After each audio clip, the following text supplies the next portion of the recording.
우리 교회는 어떤 교회가 되어야 하는가라고 할 때 그 질문에 대한 우리의 대답은 우리는 아름다운 하나님의 동산이 되어야 한다라는 것입니다. 왜냐하면 이 동산이라고 하는 것이 단순히 우리 교회의 이름만이 아니라 이것은 우리를 향한 소명이고 비전이고 또 하나님께서 주신 사명이기 때문이죠. 그러므로 우리 인천 동산교회는 하나님이 직접 만드시고 세워가시는 하나님의 아름다운 동산이 되기를 소망하면서 하나님의 아름다운 동산이 되도록 애써야 되는 사명이 우리에게 있다라는 것을 여러분이 기억하셔야 됩니다. 자, 그런데 이 하나님의 동산이라는 것은 어떤 특정 장소를 말하는 것이 아니죠. 즉 어떤 물리적인 공간적인 요소를 말하는 게 아니라 이거는 영적인 정서와 분위기를 말하는 것입니다. 그 영적인 정서가 있다면 그것은 어디든지 하나님의 동산이 될 수 있다는 거예요.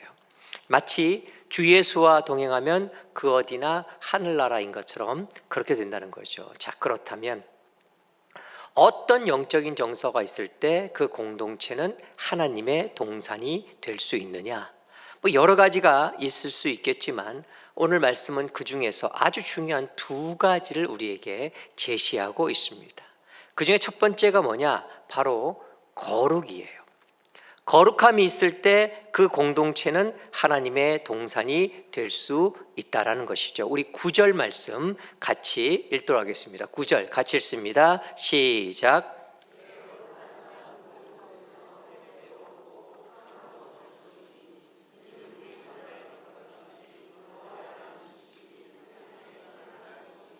아멘. 자, 순서를 보면은 이게 제일 뒤에 나와요. 9절이니까 6절부터 7절, 8절, 9절이니까. 하지만 문맥상 보면 이게 가장 먼저예요. 왜냐하면 이는 물이 바다를 덮음같이 여호와를 아는 지식이 세상에 충만할 것임이니라 라고 말했기 때문이에요. 이게 무슨 뜻이냐면 이 앞에 것들이 가능한 이유는 바로 이 뒤에 것 때문이다 라는 뜻을 가지고 있어요. 그러니까 이게 가장 먼저라는 거죠. 문맥상으로는 이게 뒤에 나와 있지만 그러나 전체적인 의미로 따지면 이 9절 말씀이 될 때 앞에 것들이 가능하다라고 이야기하고 있으니까 이게 가장 먼저가 되어야 한다는 거죠. 그러므로 여러분, 우리가 꿈꿔야 될 하나님의 동산으로서의 첫 번째 모습은 바로 거룩입니다. 거룩. 하나님의 동산에는 무엇보다 거룩함이 있어야 한다는 것이죠. 전 우리 교회가 거룩한 공동체 될 수 있기를 간절히 소망합니다. 자, 그런데 여러분, 거룩이 뭐라고 생각하세요? 많은 이들이 이 거룩을 이야기할 때 보통 거룩의 히브리어인 코데쉬를 가장 먼저 떠올립니다. 이 코데쉬라는 말은 구별되다라는 뜻을 가지고 있어요. 그리고 그 어원으로 가보면은 잘라내다에서 나온 말인 것을 알 수 있죠. 그래서 일반적으로 우리가 거룩 그러면 잘라내는 것, 구별되는 것 이렇게 보게 된 것입니다. 자, 이건 좋은데, 이건 맞는 얘기인데, 그런데 이것 때문에 많은 사람들이 거룩에 대해 잘못된 접근, 즉 잘못 이해할 수가 있어요. 그게 뭐냐? 이 거룩에 대한 잘못된 접근 두 가지가 있는데 그 중에 하나가 바로 거룩을 갖다가 오직 이 구별됨, 잘라냄 이걸로만 보려고 하는 경향이 있다라는 거예요. 거룩이 뭐냐? 거룩은 세상과 구별되는 거야. 거룩이 뭐냐? 거룩은 세상의 모든 걸 잘라내는 거야 라고만 인식하고 그렇게 받아들이는 경우가 있다는 거예요. 맞아요. 맞는 말이에요. 인간적인 것, 세상적인 것, 더러운 죄악으로부터 여러분 구별되고 그런 모든 것들을 잘라내는 것, 그것이 거룩 맞아요. 하지만 거룩이 그것뿐이라고 한다면 이거는 여러분 신앙의 능력과 기쁨은 사라진 종교일 뿐이라는 거예요. 예수님 당시에 바리새인들이나 종교 지도자의 신앙이 바로 여기에 속하죠. 저희가 가끔씩 이렇게 제가 이 설교 준비를 하고 금요 예배를 참석하다 보면은 제가 우리 목사님들하고 설교에 대한 이야기를 나누질 않아요. 그런데 가끔씩 보면 금요 예배 때 설교의 주제가 주일 예배로 이어질 때가 상당히 많이 있어요. 이번 주 금요일에도 우리 신예찬 목사님께서 말씀하신 그 대목이 바로 이거예요. 어떤 종교적인 것들, 어떤 잘라내고 구별되고 이런 것들만 강조하면 여러분 이것은 예수님 당시의 바리새인들이나 종교자들의 신앙이라는 거예요. 아니요, 여러분. 거룩의 포인트, 거룩의 진짜 중요한 거는 잘라내고 구별되는 것에 있지 않습니다. 물론 잘라내고 구별되는 게 맞아요. 그것부터 시작해요. 하지만 정말 중요한 게 뭐냐면 그렇게 잘라내고 그렇게 구별되어서 결국 어떤 걸 이루길 원하느냐, 이게 바로 핵심 포인트예요. 단순히 잘라내고 구별되는 것, 이게 중요한 게 아니라 무엇 때문에 잘라내고 또 구별되어서 뭘 하려고 하느냐, 그게 훨씬 더 중요하다라는 거예요. 여러분, 잘라내는 것, 구별되는 것만 가지고는요 아무것도 이룰 수 없어요. 여러분 한번 생각해 보세요. 이것도 안 되고 저것도 안 되고 뭐 이래서도 안 되고 저래서 안 되고 다 잘라내면 그럼 뭐가 남아요? 어떤 사람들은요 교회 와서 비판만 하는 분들이 있어요. 뭐 이게 틀렸고 저게 틀렸고 뭐 이래서는 안 되고 저래서는 안 되고 이게 문제고 저게 문제고 막 난리를 쳐요. 그래서 그런 분들한테 그럼 대안이 뭐냐, 그럼 어떻게 쓰면 좋겠냐 물어보면은 없어요. 그냥 막 자르기만 하는 거예요. 막 자르기만 하면 뭐가 남는 거예요? 여러분, 그건 그냥 난도질일 뿐이죠. 그 공동체를 거룩하게 하는 게 아니라 상처만 내는 것 뿐이라는 거예요. 여러분, 잘라내는 것, 구별되는 것 중요합니다. 우리는 잘라내고 구별되어야 해요. 하지만 그게 포인트가 아니라, 그게 중요한 게 아니라, 그래서 그것 때문에 무엇을 할 것이냐, 무엇 때문에 그렇게 잘라내느냐, 무엇 때문에 구별되느냐, 그렇게 해서 결국은 뭘 이루려고 하느냐, 이게 훨씬 더 중요하다라는 거예요. 만약 잘라낸만 생각하고 구별된만 강조하면요, 그것은 끝없는 갈등과 죄책감만 불러일으켜요. 신앙의 기쁨과 행복이 사라진다는 거죠. 하나님 안에서의 누림이 없어진다는 거예요. 신앙은 기쁨이고 행복이고 주님 안에서 누리는 게 정말 중요한데, 그런데 잘라내고 구별되고 이것만 강조하면은 그런 기쁨과 행복, 누림이 사라지고 만다라는 거예요. 저는 사춘기를 신앙 안에서 커봐서 알아요. 사춘기 때 이런 신앙 때문에 갈등스러울 때가 정말 많았어요. 뭐 이것도 안 되고 저것도 안 되고, 저 여릴 때는 더 그랬던 것 같아요. 뭐 안 되는 게 정말 많았어요. 뭐 주일날은 뭐 돈도 써도 안 되고 말이죠. 막 안 되는 게 진짜 많았어요. 그래갖고 이것도 안 되고 이것도 안 되고 뭐 저래서도 안 되고 이래서도 안 되고 막 이렇게 하는데 계속 잘라만 내니까 이게 제 삶을 거룩하게 만드는 게 아니라 제 삶을 어떻게 만드냐면 위선적이고 이중적인 삶을 만드는 경우가 더 많더라는 거예요. 교회 와서는 안 그런 척, 다 잘라낸 척, 다 구별된 척 하다가 나가면 그냥 그대로 살아가는 그런 것 때문에 아 이러면 안 되는데 죄책감 들고 교회 오는 게 괜히 힘들고 막 뭐 어떤 말씀 들으면 찔리고 그런 일들만 계속 반복되는 거, 이게 대표적인 잘못된 거룩의 접근이라는 거예요. 또 한 가지 잘못된 거룩의 접근이 뭐냐면 거룩을 행위로만 보려고 한다는 거예요. 어떤 행위가 바로 거룩한 것이다 라고 하는 이런 접근이 바로 여러분 형식주의, 율법주의에 빠뜨릴 위험이 아주 높다라는 거예요. 예를 들면은 기도할 때 눈 감고 손 이렇게 모으고 기도하는 모습이 거룩한 모습이다, 이렇게 하면 거룩하다. 여러분, 하지만 여러분 이렇게 하고 속으로 딴 생각하고 있는지 어떻게 알아요? 아 춥다 막 이러고 있을지 누가 알아요? 그렇잖아요. 이러고 있는데 겉으로 볼 때는 뭐 거룩해 보이지만 막 이렇게 하면 딴 생각할지 아무도 모르고요. 또 예를 들면은 뭐 찬양하면서 말이죠, 뭐 이렇게 가슴에 손 올리고 막 한쪽 손 들고 뭐 이렇게 부르면 이게 거룩한 모습이다, 이 행위가 거룩한 모습이다라고 한다면 여러분, 뭐 겉으로 볼 때 이게 거룩해 보일지 모르지만 여기가 아파갖고 아야 이렇게 하고 있는지 그 누가 아냐는 거예요. 아무도 모르는 거죠. 여러분 절대로 아니에요. 거룩은 행위가 아니라는 거예요. 예수님께서 이미 지적하신 것처럼 바리새인처럼 그렇게 멋있어 보이고 뭐 거룩해 보여도 아닐 수 있고요, 정말 세리처럼 정말 아닌 것처럼 보여도 거룩할 수 있다라는 거예요. 그럼 도대체 거룩은 뭐냐? 여러분, 거룩은요 하나님과의 관계예요. 거룩은 이 마음가짐이라는 겁니다. 그래서 거룩이 영적인 정서인 거예요. 그 마음 가득히 하나님에 대한 생각과 하나님을 사랑하는 마음이 꽉 차 있어서 하나님이 기뻐하시는 어떤 그런 마음과 생각으로 살려가려고 몸부림치는 어떤 그런 것이 바로 거룩이에요. 잘라내고 구별되어서 어떤 신앙의 행위를 통해서 결국 하나님께 더 가까이 가고 하나님을 더 사랑하고 하나님께 더 사랑받고 하나님과 함께 하려는 것, 이게 바로 거룩이라는 거예요. 그래서 거룩은 영적인 분위기라는 거죠. 그리고 얼만큼 그 거룩한 분위기가 공동체에 있느냐, 이게 정말 중요해요. 9절 말씀 하반절 여러분 다시 한번 보세요. 이는 물이 바다를 덮음 같이 여호와를 아는 지식이 세상에 충만할 것임이니라. 예, 하나님에 대한 생각이 충만한 상태, 이게 바로 거룩이라는 거예요. 바로 그것이 회복되는 것이 바로 하나님의 동산이라는 것이죠. 회복된 하나님의 동산은 어떤 것이냐? 정말 그곳에 머무르기만 하면 하나님에 대한 생각을, 하나님에 대한 마음을 갖는 거예요. 이런저런 다양한 이야기를 나눠도 언제나 결론은 하나님이 되고 하나님의 영광이 되고 그 이름이 되고, 정말 모이면 함께 기도가 절로 나오고 찬양과 웃음이 끊어지지 않는 곳, 정말 말 그대로 성전 뜰만 밟아도 은혜가 되는 곳, 전 우리 인천 동산교회가 그런 하나님의 동산이 될 수 있기를 간절히 소망합니다. 자, 하나님의 동산에는 거룩함이 있어야 됩니다. 하나님에 대한 마음, 그것이 있어야 된다는 거죠. 두 번째는 어떤 정서가 있어야 되느냐? 바로 화목함이 있어야 돼요.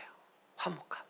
하나님의 동산에는요, 오늘 성경에서 거룩함이 있어야 되고, 그 다음에 동시에 동일하게 중요한 거 화목함, 조화로움, 영어로 이야기하면 harmony, 이게 있어야 하나님의 동산이라는 거예요. 오늘 말씀에서 이사야는 마치 환상을 보는 것처럼 혹은 아름다운 그림을 막 그리는 것처럼 그 이야기를 펼치고 있는데, 그 이야기가 6절로 8절 말씀에 나와요. 아까 읽었지만 우리 다시 한번 읽도록 하겠습니다. 6절로 8절 말씀 한번 같이 읽겠습니다. 같이 읽습니다. 시작. 자, 이 말씀의 핵심이 뭐예요? 이 분위기가 어떤 분위기입니까? 바로 화목함이에요. 회복된 하나님의 동산의 분위기는 어떤 분위기냐? 그 무엇보다 화목함이 있어야 된다는 거예요. 9절에 내 거룩한 산 모든 곳에서 해됨도 없고 상함도 없을 것이라 라고 말하는 것과 똑같이 하나님의 동산은요, 바로 화목된 곳, 조화로운 곳, 이것이 바로 하나님 동산의 특징 가운데 하나라는 거예요. 자, 그럼 이 화목함, 조화로움, 이건 구체적으로 어떤 걸 이야기하느냐? 가장 먼저 여러분, 서로의 개성을 다 존중하면서도 서로 충돌하지 않는 것이 바로 화목함이에요. 다시 한번 이야기하면요, 서로의 개성을 다 존중하면서도 그것이 서로 충돌하지 않는 것이 화목함입니다. 개성 다 무시하고 똑같아지라고 하는 건 여러분 화목함이 아니라 그건 그냥 일관됨이에요. 그건 하모니가 아니죠. 그냥 통일성이에요. 여러분, 이게 하모니가 아니라는 거예요. 하모니는요, 서로의 개성이 다 존중돼야 되는 거예요. 여기 말씀을 여러분 자세히 보세요. 11장 6절 말씀을 보니까 이리는 이리고 양은 양이고 표범은 표범이고 염소는 염소고 사자는 사자예요. 곰은 곰이고 뭐 다 이렇게 돼 있어요. 몽땅 다 양이 되라는 게 아니라는 거예요. 각자가 하나님이 지으신 창조의 모습 그대로 갖고 있는 거예요. 그러면서 서로 화목하는 것, 하나님이 주신 그 개성들이 다 존중되면서 그러면서도 충돌하지 않고 조화를 이루는 것, 이게 바로 회복된 하나님의 동산의 모습 가운데 특징이라는 거예요. 많은 사람들이 갈등하고 힘들어하는 거 보면요, 물론 그 가운데 어떤 것들은 진짜 악함이나 죄 때문에 그렇게 힘든 경우도 있어요. 하지만 상당히 많은 경우에 보면요, 그냥 서로 다른 것 때문에 힘들어하고 갈등하는 경우가 의외로 진짜로 많습니다. 그게 가정이나 교회나 뭐 직장이나 어디든지 어떤 공동체 안에서 그냥 스타일이 다른 거예요. 하나님이 다 다르게 만들어 놓으셨으니까. 그런데 이 다르다는 걸 받아들이지 못해가지고 이 다름이 충돌하다 보니까 갈등하게 되고 또 죽고 싶을 만큼 힘들어하는 경우가 많다는 거예요. 너무너무 안타까운 거죠. 제가 결혼 교육이나 이제 부부 상담 같은 거, 부부간에 어려움 겪으신 분들도 이제 가끔 상담할 때 있는데, 그럴 때 이 얘기 들어보면요, 정말 어떤 부분은 맞는 게 하나도 없는 경우가 진짜 많아요. 어떻게 이렇게 만났나라고 생각될 정도로 다 하나부터 열까지 다 달라요. 그래가지고 엄청나게 싸우는 부부가 있어요. 너무 다르니까 말이죠. 그래서 어떤 부부가 저한테 이제 그 상담하러 오셨다가 이분이 하신 얘기가 뭐냐면, 자기가 결혼하고 살아가면서 제일 많이 묵상한 단어가 적과의 동침이래요.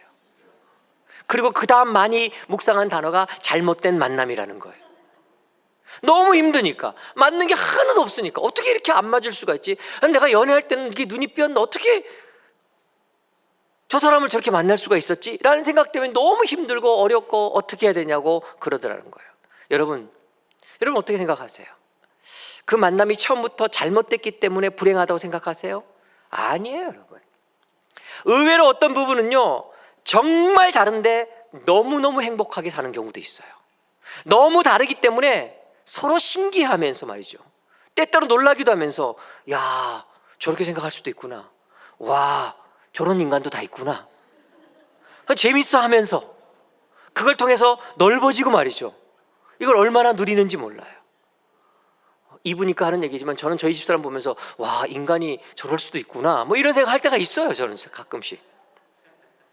여러분, 결정적 차이는 딱 한 가지예요. 그 안에 어떤 정서가 지배하고 있느냐가 중요한 거예요. 받아들이지 못하는 정서, 상대방을 있는 그대로 인정하지 않고 조화를 이루지 못하는 분위기가 있다면 그 공동체는 어디가 됐든지 지옥이에요. 근데 받아들이는 순간, 인정하고 조화를 이루는 순간, 그때부터는 천국이 펼쳐진다라는 거예요. 교회도 마찬가지예요. 여러분, 여기 정말 다 각각 다양한 사람들, 다른 분들이 다 와서 앉아 있어요.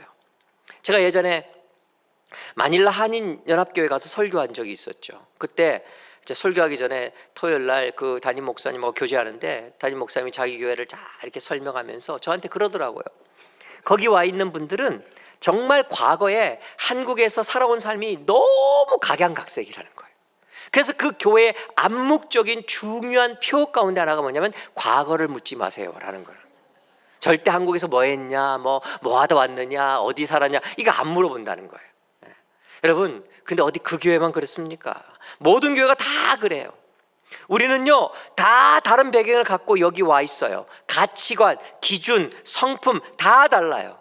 아니, 야, 이걸 가지고 어떻게 그렇게 생각하냐 싶을 정도로 서로의 생각을 벗어나는 경우가 대부분이라는 거예요. 만약에 그걸 힘들어하기 시작하면 여러분, 여기는 지옥이라는 거예요. 그런데 서로 다름을 인정하고 받아들이고 그 모든 걸 통해서 감탄하고 신기하고 누릴 수 있다면 바로 그때 여기에 하나님의 나라가 펼쳐지게 될 줄 믿습니다. 그게 교회예요. 그게 바로 하나님의 동산을 꿈꾸는 교회죠. 전 우리 인천 동산교회가 그런 하나님의 동산 될 수 있기를 간절히 소망합니다. 이게 화목함의 첫 번째 특징이에요. 그 다음 두 번째로 이 화목이라는 게 뭐냐 할 때 정말 중요한 것 가운데 하나는 적대적이지 않다라는 거예요. 적대적이지 않다. 여러분, 영화 같은 거 보면요, 정글 같은 곳에서 밤에 야영하는 장면 이렇게 나올 때 보면은 그때 캄캄한 가운데 모닥불 하나 펴놓고 말이죠, 그 장면 막 나오면서 막 이상한 소리 들리고 음악도 막 이상하게 나오고 막 이러면 막 그걸 보고 있는 우리가 막 불안불안하잖아요. 아니, 그 불을 쬐고 있는 모습인데 불안해요. 왜 그러냐면요, 그 분위기가 적대적이기 때문에 그런 거예요. 틈만 보이면 물어뜯으려고 하는, 빈틈만 있으면 공격받을 수 있는 어떤 그런 분위기라는 거죠. 그러니까 제대로 쉴 수가 없는 거예요. 긴장하고 있어야 되는 거죠. 근데 여러분, 그런 적대적인 분위기가 집안에 있는 경우가 많아가지고 그래서 집에서 서로 힘들어하는 거예요. 집에 가면 서로 좀 편안하고 좀 이렇게 사회에서 나와서 집 바깥에 나왔을 때는 좀 긴장하고 살다가도 집에 가면 좀 이렇게 좀 편안하고 풀어져야 되는데 서로 비판하고 비난하고 틈 보이고 실수 보이면 용서치 않고 약점 발견하면 가만두지 않으면은요, 그러면은 편히 쉴 수가 없는 거예요. 항상 나를 무장하고 방어적으로 살아야 돼요. 그러면요, 거기는 하나님의 동산이 될 수가 없다는 거예요. 그게 지옥이죠.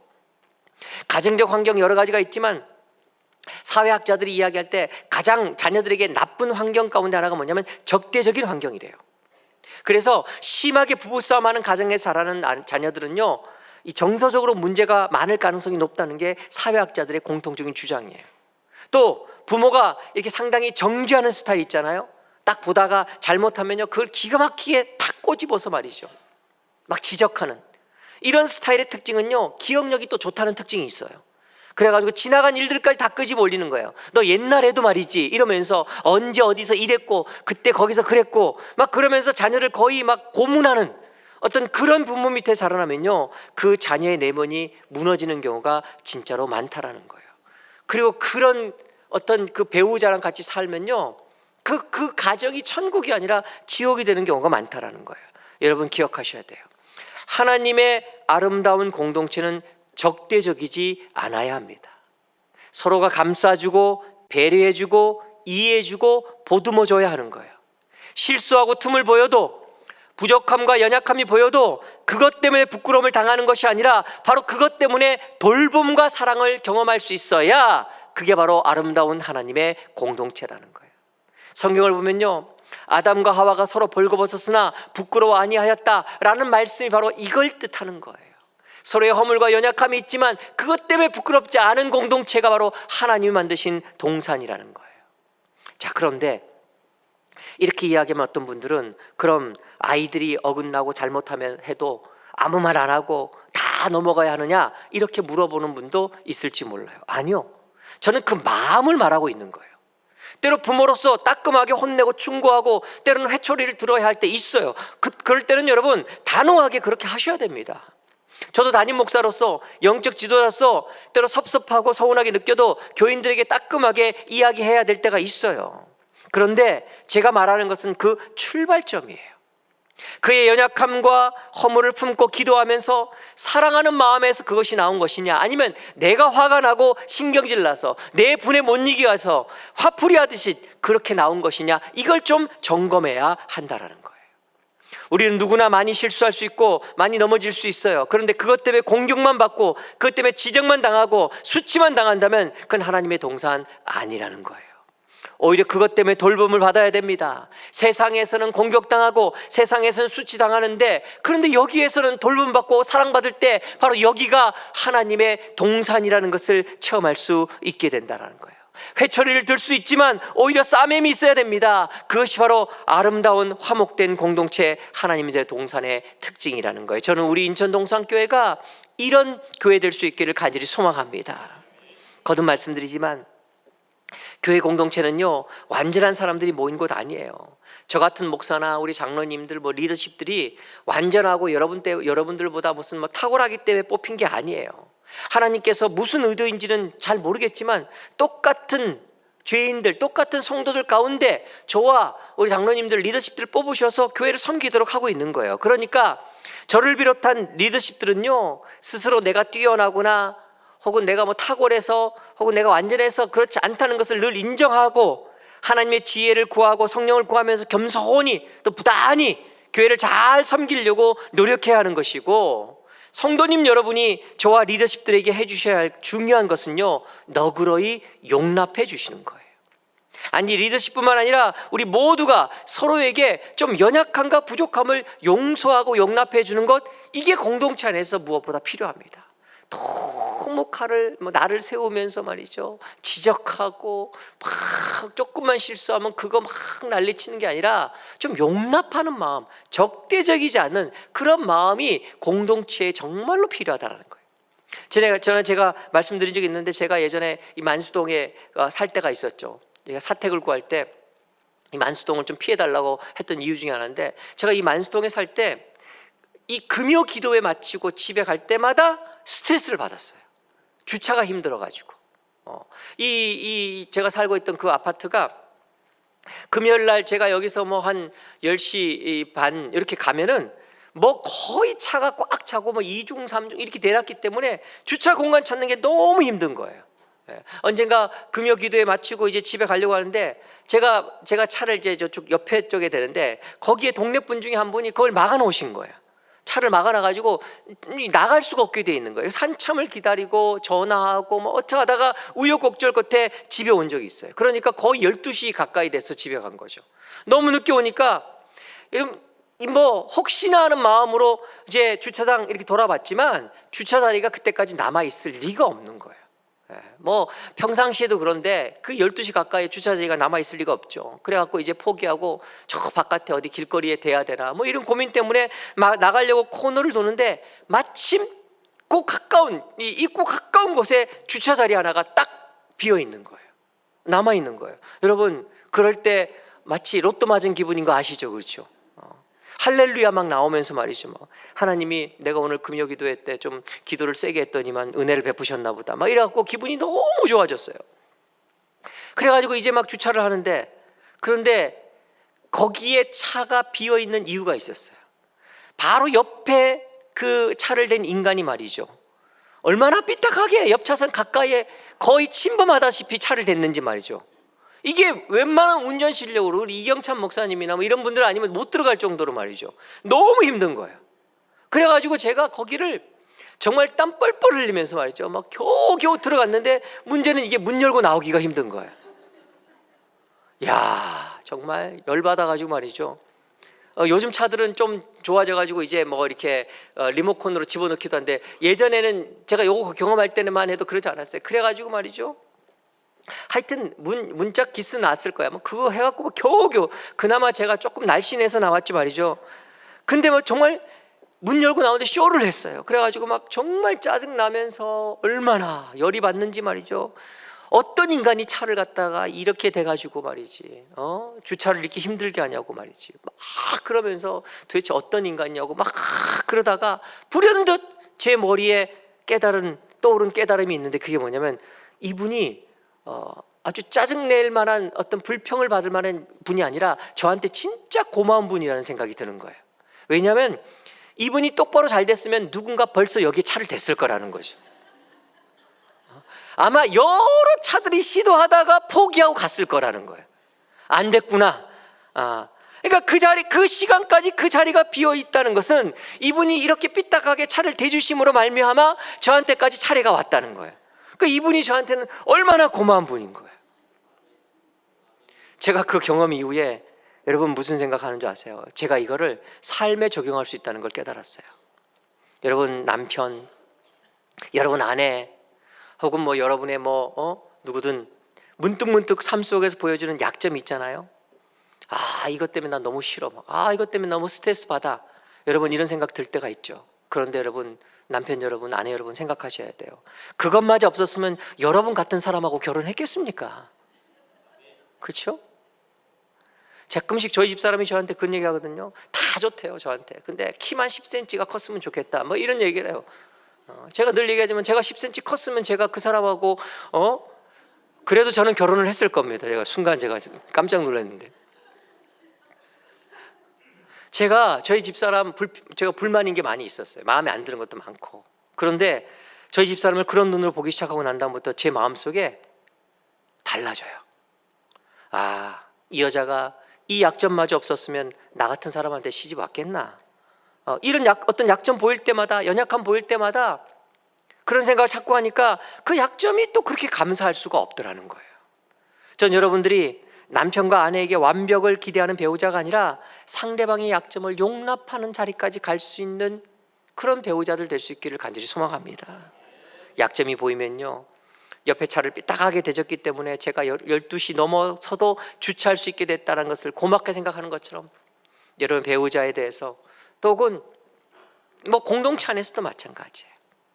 저는 어떤 그런 용납의 마음, 상대방의 불완전함을 수용하는, 나도 연약하다는 사실을 기억하고 다른 이들의 연약함과 불완전함을 수용하고 인정함을 통해서 건강한 관계를 만들어갈 수 있는 저와 여러분 될 수 있기를 주님의 이름으로 간절히 소망합니다. 또 하나 여러분에게 간곡히 부탁드리고 싶은 게 있어요. 우리가 공동체를 이루고 살아갈 때 상대방의 연약함을 수용하지 못하고 상처 줄 때 그것도 문제지만, 또 좀 그 정도 상처에 무너지는 나도 좀 문제라는 걸 좀 깨닫고 살았으면 좋겠어요. 우리는요, 이 죄성이 있어서 그런지 자꾸 남을 탓해요.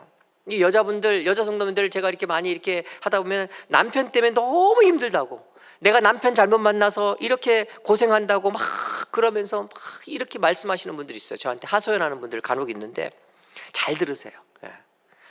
상처받지 말고 잘 들으세요. 상처받으실 걱정이지만 결코 그렇지 않습니다. 여러분이 남편을 잘못 만나서 그렇게 고생하는 게 아니에요. 그 남편에게 그 정도 상처받아서 허덕이는 정도라면 여러분 딴 남자 만나 살아도 똑같다라는 거예요. 왜냐하면 우리나라 남자들이 다 거기 별반 다르지 않아요. 뭐 특별히 친절한 몇몇 사람 빼고요, 뭐 요즘 뭐 폭삭 뭐시기에 나오는 그 관식인가 뭔가 때문에 요즘 너무 힘들어요. 입에 붙이고 살아. 관식이는 안 그러던데 뭐 관식. 여러분 그 폭삭 뭐시기 그거는요 드라마예요, 드라마. 저는 그런 거 안 봐요. 정말 그런 드라마 별로 안 좋아해요. 여러분 드라마를 픽션이라고 하죠. 그게 뭐예요? 현실은 없다는 거예요. 아니 여러분, 한국 남자들 다 거기에요. 별반 다를 거 없어요. 그러니까 그 정도에 내가 힘들어한다, 내가 문제다 라고 생각해야 된다는 거예요. 물론 부주의하게 행동하고 말해서 상처를 주는 사람도 잘못이지만 그런 행동이나 말 때문에 상처를 받는 나도 문제라는 것을 좀 생각하면서 공동체를 살아가야 된다는 거예요. 교회 다니고 신앙생활하면서 여러 사람 모이면요, 이 사람 이런 생각하고 저 사람 저런 생각해요. 다 똑같을 수 없어요. 어떤 사람은 내성적이고 어떤 사람은 외향적이고, 내성적인 사람은 좀 조용히 배려하고 도와주는 걸로 사랑을 표현하지만 또 괄괄한 성격을 가진 분들은요, 야 그건 그렇게 하면 안 돼, 뭐 이건 이렇게 해야 돼 하면서 막 정말 기분 나쁘게 막 할 때 있는데, 사실 그게 또 그 사람의 사랑의 표현이에요. 그걸 좀 좋게 받으면 되는데, 상처받았다, 나 그 인간 때문에 교회 안 가겠다, 그 인간이 천국 가면 난 천국도 안 가겠다, 뭐 이렇게 얘기하는 분들이 있다는 거예요. 그래서 저는요, 우리 교회 성도님들이 좀 타인에 대해서는요, 여러분의 기준 가지고 함부로 막 그렇게 평가하지 마세요. 막 함부로 막 그건 그렇게 하면 안 된다고. 아니 그렇게 해도 되는 거잖아요. 뭐 틀린 게 아니라 다른 거니까, 그렇잖아요. 그러니까 다른 사람들에 대해서는 좀 다름을 좀 인정하고 포용하는 마음으로 말 한마디라도 좀 조심하고, 여러분 마음에 안 든다고 말이죠, 여러분 스타일대로 안 난다고 막 그거 지적하고 그거 막 뭐라고 하는 분들이 있는데, 그거 조심하세요. 저는 깜짝 놀라요. 때로는 아니 담임 목사님 저도 안 그러는데, 아니 뭐 교육자들이 그럴 때도 있고 또 리더십들이 막 그럴 때도 있고, 제가 깜짝 놀라요. 여러분, 다른 사람의 다름을 좀 인정하고 포용하는 마음으로 말 한마디라도 조심하고 얼굴 표정 하나라도 조심하는 배려가 있어서 화목함이 넘치는 공동체가 되었으면 좋겠고요. 또 우리 자신에 대해서는 좀 여러분이 좀 강해지셨으면 좋겠어요. 너무 상처 그러지 말고요, 어지간한 일에는 그냥 허허 웃고 넘기고 말이죠. 누가 좀 뭐 다소 말 실수하면은 뭐 사람이 다 그럴 수 있지 뭐 이러면서 어떤 너그러움을 가지고 상대를 배려하면요, 우리는요 그 어떤 시험도 이길 수 있고 또한 아름다운 하나님의 동산 만들어갈 수 있을 줄 믿습니다. 저 우리 인천 동산교회가 그런 교회 됐으면 좋겠어요. 또 화목함이 어떤 것이냐라고 할 때 무엇보다 여러분 그것은요 재미있고 즐거워야 돼요. 이사야의 회복된 이 동산의 이야기 보면요, 여기 아주 강하게 드러나는 정서가 뭐냐면, 젖된 어린아이가 독사의 굴에 손을 놓고도 장난쳐도 물지 않는다. 여러분, 여기 장난이라는 말이 뭐예요? 장난이 뭐예요? 재밌다는 거죠. 즐겁다는 거예요. 여러분, 재밌다는 이것은요 화목함과 조화로움의 굉장히 중요한 개념이에요. 재미를 잃어버리면 삶의 활기가 없어요. 재미는 인생의 기쁨이고 에너지고 행복이에요. 여러분, 삶이 행복하고 아름답기 위해서는 재미가 있어야 되고 즐거워야 되고 기뻐야 됩니다. 흥분되고 설레는 것이 있어야 돼요. 전 우리 교회가 그렇게 될 수 있다고 믿습니다. 정말 교회 올 때마다 기대가 있고 재미가 있고 말이죠, 설렘이 있고 성도들 만나는 것이 즐겁고 기쁘고 예배하는 것이 행복하고, 여러분 이것이 바로 아름다운 하나님의 공동체의 모습이고 이게 바로 회복된 하나님의 동산의 모습이라는 거예요. 전 우리 인천 동산교회가 이런 모습을 만들어갈 수 있기를 간절히 소망합니다. 여러분, 그런데 과연 우리가 이런 공동체 만들 수 있을까요? 여러분, 우리는 당연히 만들 수 있고 만들어야 합니다. 다시 말씀드리지만, 왜냐하면 우리는 예수 그리스도 안에서 거듭난 사람들이기 때문에, 그리고 성령님과 바로 그분은 바로 이런 거룩과 화목함을 이루는 분이세요. 그분이 우리 마음에 역사하고 계시기 때문에, 그리고 무엇보다도 우리 하나님께서 우리한테 이 동산이라는 이름을 주시면서 이 회복된 하나님의 동산에 대한 구체적인 비전을 주셨기 때문에, 오늘을 살아가는 이 시대가 너무 힘들고 어렵고 바쁘고 각박한 거 압니다. 그렇기 때문에 여러분, 더더욱 그냥 신앙생활 하지 마시고 정말 기가 막힌 하나님의 아름다운 동산을 꿈꾸고 그걸 만들기 위해 노력해야 합니다. 땀 흘려야 합니다. 희생이 있어야 되는 거예요. 정말 그 거룩한 화목한 아름다운 하나님의 공동체를 만들어서 우리 자신들도 너무나 행복하고 기쁘고 즐거울 뿐만 아니라 우리 자녀들도 행복하게 하고 주위에 있는 모든 다른 사람들에게도 신선한 충격, 선한 영향력을 줄 수 있는 우리 인천 동산교회를 만들어가는 저와 여러분 될 수 있기를 주님의 이름으로 간절히 축원합니다. 우리 다 자리에서 나셔서 함께 찬양하고 기도하겠습니다.